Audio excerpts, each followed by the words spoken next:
아멘. 여호와를 위해서 제단을 쌓고 있습니다. 여러분 마음에 꼭 기억하실 게 사람이 태어남과 동시에 할 수 있는 것 중에 최고의 행위가 예배입니다. 근데 보여지는 것만으로 끝나시면 안 됩니다. 여러분 수천 년이 지났는데요. 수천 년 동안 변하지 않은 게 있습니다. 다른 건 다 변하는데 예배는 안 바뀌었어요. 수천 년 동안 이루어진 사람들의 많은 행위 중에서 지금까지 한 제일 많은 행동이 뭐냐? 예배입니다. 아담과 하와가 태어남과 동시에 하나님과 예배하고 하나님과 함께 했습니다. 예배는 뭐냐? 하나님과 함께 하는 것입니다. 근데 오늘 13절에 다윗이 말합니다. 내가 공경에 빠졌다. 긍휼이 크신 하나님 앞에서 내가 사람의 손에 빠지지 않고 하나님의 손에 임하기로 한다. 여러분 우리가 사람의 손에 자꾸 빠집니다. 뭐냐? 그게 방법이거든요. 이렇게 살아볼까 저렇게 살아볼까 자꾸 살려고 해요. 근데 그 기준까지 뭐냐? 내 방법대로.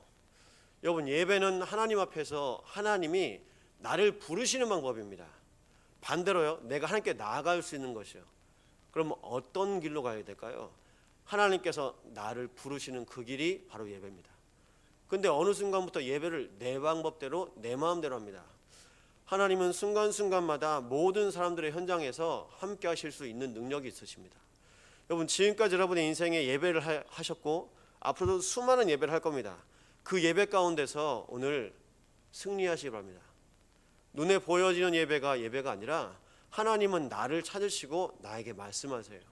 그 말씀으로 내 마음과 생각을 지키시고 내 인생을 붙드시고 가십니다. 어떻게 순간 사탄이 일어나 다윗의 마음과 생각을 요동치게 했을까요? 그 순간 놓치는 거예요. 순간순간마다 놓칠 수밖에 없는 인생 앞에 하나님께서 오늘 나를 말씀으로 붙잡고 인도하십니다. 그래서 내 마음에 자꾸 예배하고 싶고 내가 예배가 자꾸 안 되니까 누구랑 같이 예배하고 싶고 그리고 내가 교회 가서 예배 드리고 싶고 그 마음이 어디서 왔을까요? 사람 마음에 그 마음이 있을 수가 없어요. 올 한 달 동안 최근 하나님이 자꾸 인도하시는 게 빛을 비추세요. 오늘 같이 찬양 드린 것처럼 저희 양 가문에 빛을 비추시더라고요. 야, 하나님이 그리스도의 빛이 임하게 하셔서 날마다 구원에 임하게 하시는구나. 그 중에 수원에 있는 이제 큰 처형입니다. 중학교 2학년 여자아이 조카가 있는데 학교 생활 잘 하거든요. 뭔가 어려움이 왔어요. 이 아이가 너무 쾌활한데. 그런데 이 처형 마음에 내 딸이 좀 어렵네. 여러 가지 드는 생각이 있을 거 아닙니까?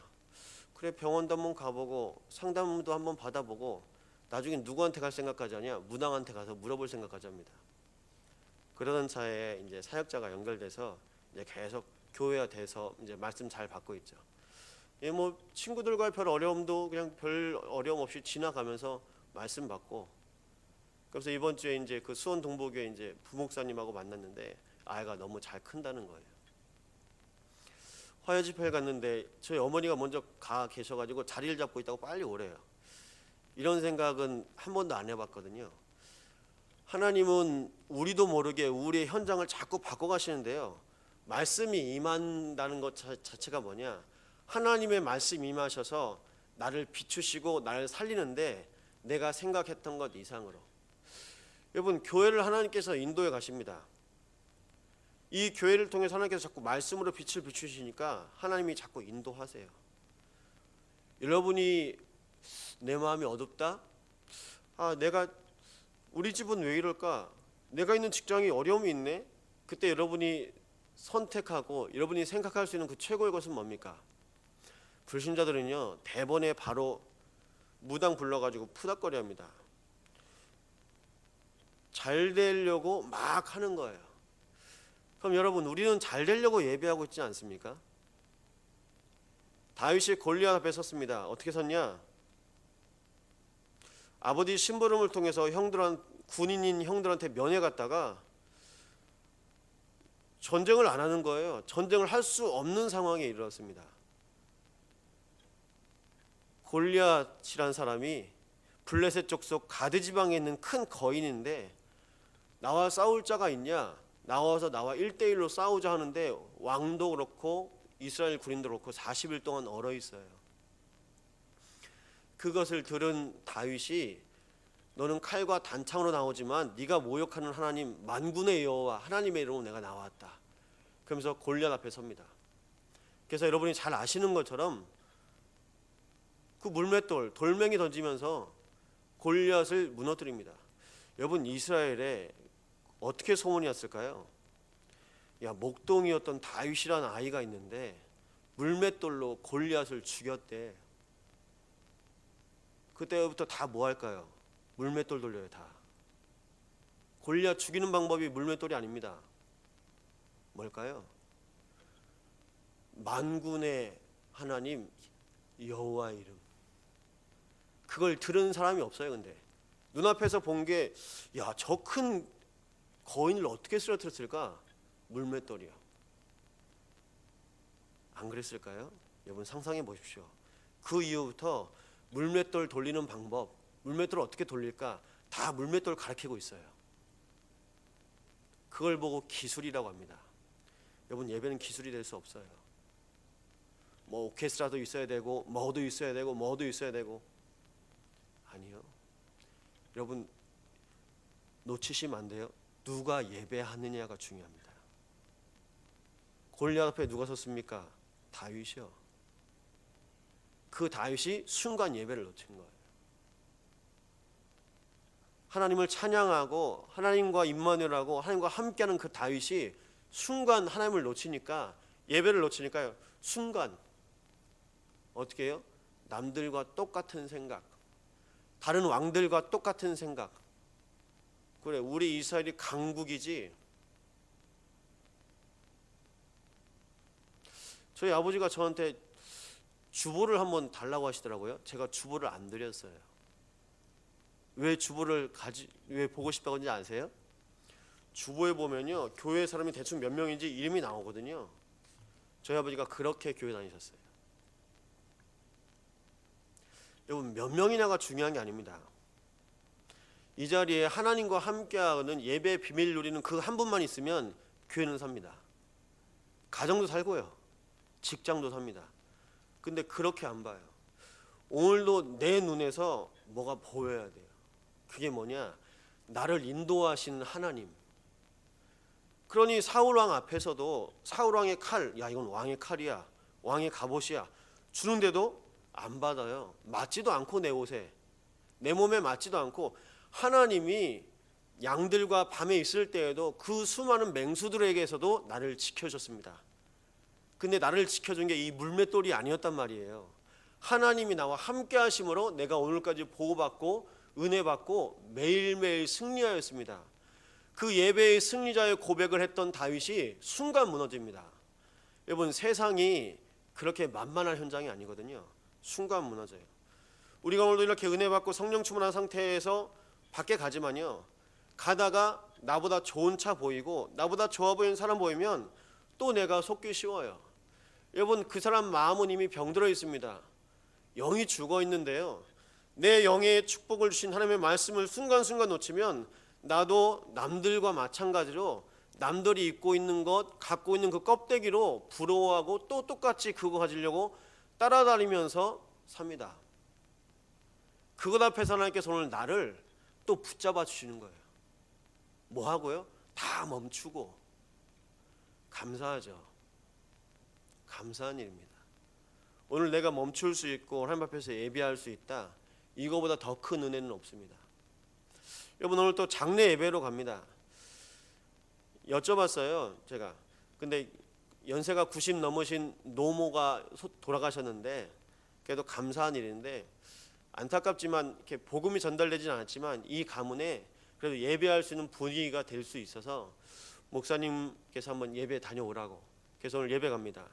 여러분 예배를 통해서 뭐가 바뀔까요? 신분이 계속 바뀌는 거예요. 나를 바꿀 수 있는 건 차도 아니고 집도 아니고 돈도 아닙니다. 나를 바꿀 수 있는 분은 단 한 분이신데 그 하나님께서 나에게 예배하라고 말씀하십니다. 여러분 오늘 뭐 하시겠습니까? 예배예요. 예배예요. 참 안타까워요. 목사입니다. 목회자 자녀예요. 중직자입니다. 중직자 자녀예요. 저희 애들이 물어봐요. 왜 우리만 예배드려? 꼬마애들 몇 명 안 오거든요. 왜 우리만 예배드려? 예배하는 거야. 그럼 아빠가 목사라서요? 아니요. 하나님이 함께 하시고 하나님 은혜로 인도하시고 하나님께서 계속 지키시고 보호하시고 함께 하시는 거예요. 이게 전달이 돼야 되는데요. 우리 아빠가 목사니까 아빠 따라서 가야 되는구나. 그렇게만 생각하잖아요. 그럼 예배가 안 돼요. 여러분 모든 현장에서 예배로 승리하시 바랍니다. 내가 목사니까 예배해야 된다. 전 목사가 아니어도 예배할 겁니다. 중직자에서 예배하십니까? 아니에요. 그거 다 없어도 예배가 돼야 돼요. 근데 어느 순간 그래 내가 목사니까 새벽 예배도 해야 되고 내가 중직자니까 예배도 해야 되고 여러분 그 어떤 시간보다 가장 소중한 시간으로 하나님께서 나에게 약속하신 시간이에요. 근데 그 순간에 어느 순간 약속이 잡히고 내가 그 예배 시간에 뭐 일하고 뭐 하고 좋죠. 바쁘셔서 또 일이 잘 되시면 좋겠죠. 그런데요 그럴수록 내 영은 메말라가고 있어요. 바쁘실수록요 예배가 돼야 돼요. 이 말씀은 꼭 교회 오셔서 예배하셔야 된다는 말씀이 아닙니다. 여러분이 혼자 계셔도 예배가 돼야 됩니다. 저희 어머니가 뭔가 예배의 맛을 보셨어요. 명절 이후에도 약간 뭔가 우울증이 찾아왔는데 그 이제 교회 전도인이 계속 찾아가는 거예요. 어느 정도냐? 저한테 목사님 어머님 집에 계시냐고 물어보면 이제 저한테만 조용히 알려달라고. 그러니까 또 예배를 못 나가시게 생겼어요. 영적으로 약하니까요. 그래서 자꾸 전도인이 찾아가서 예배하고 또 예배가 들어오는 거예요. 어느 순간 교회 안에 뿌리를 내렸는데 어제도 보니까 캠프 가셨고 월화수목금토 계속 교회 계세요. 주일까지. 뭐 하시냐? 본인이 아신 거예요. 내가 집에만 있으니까 자꾸 처지고 사위가 영적인 비밀을 모르니까 어머니 왜 그러시냐고 입맛도 없고 자꾸 그렇다니까 병원 가고 또 정신과 의사 만나고 우울증 왔다 그러고 우울증 약 없거든요. 그런 순간 또 하나님이 예배에 자꾸 문을 열어주시는 거예요. 보니까 한 번씩 통화할 때마다 지금 교회에 있다고 통화하시면 어디 예배한다고 다락방하고 교회에서 지금 뭐 화초 가꾸고 있다고. 그래서 제가 말씀드렸어요. 어머니 교회에서 계셔도 좋고 교회 화분 만지셔도 좋은데 하나님과 함께 하시는 거 놓치시면 다 일이라고. 하나님과 함께 하셔야 된다고. 어머니 말씀 생각하시면서 인도받으시라고. 여러분 똑같습니다. 우리 인생에 하나님과 함께하는 비밀을 오늘 여러분에게 하나님께서 허락하셨습니다. 그 허락하심이 예배입니다. 날마다 예배하는 인생으로 하나님께서 여러분의 인생을 통해서 하나님의 현장이 예배하는 것입니다. 가정, 직장, 교회 그 모든 현장을 통해서 하나님과 함께하는 비밀이 여러분 개인과 여러분 현장에서 누려지시고 이 언약적인 축복과 비밀이 정말 하나님 앞에 예배하는 분이구나. 그 언약이 우리 후대들에게 전달되어져서 이 터가 날마다 제단을 쌓고 하나님 앞에서 영원한 언약의 비밀을 누리는 하나님의 언약, 정말 야곱이 하나님과 함께 하심을 누렸다는 베델처럼 하나님의 집이구나. 그 언약의 축복을 여러분의 모든 현장에서 누리시기 바랍니다. 기도하시겠습니다. 하나님, 오늘도 모든 것의 근원 되신 하나님께서 우리에게 영원한 축복을 허락하셨습니다. 예배 속으로 우리의 인생을 날마다 인도하시고 우리 모든 삶이 예배가 되게 하시고 이 예배를 통해서 하나님의 영광을 받으시며 하나님의 영광이 우리 모든 후대와 세계보고가 되는 그날까지 증거되게 달라고 합심으로 기도하시겠습니다.